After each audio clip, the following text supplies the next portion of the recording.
Que isso, hein? Ai, não faço desse aí, caralho.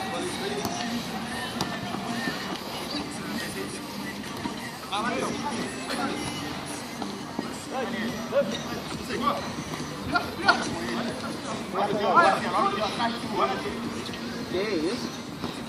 Pode estar mais que essa novinha, pô. Vai com ele.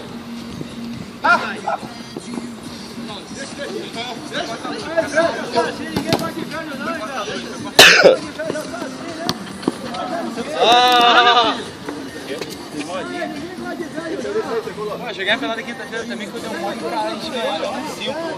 Aí eu fui dar um passe no goleiro, pisei na bola, cara. Tava encaixadinho direitinho, velho. Eu não consigo saber, deu um... César! O goleiro, o cara bateu o chanteio pra cima do goleiro aí no...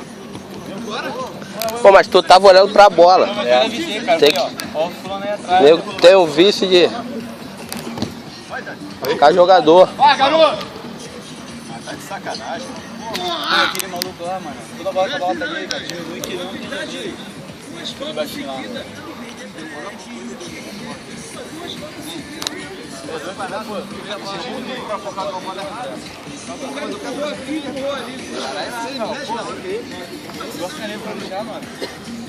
É do jogo.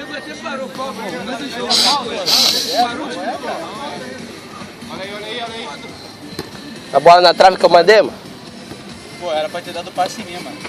Se dá aquele tapinha cruzado, pô, sozinho. Mas acho que tava muito fechado, mano. Dava mais pra chutar no gol do que dar o passe. Mas essa chuteira aqui quando tava nova, pô, acertava tudo, mano. Agora, Para com essa. Aí jogava sozinho ela. pô, agora tá dando erro.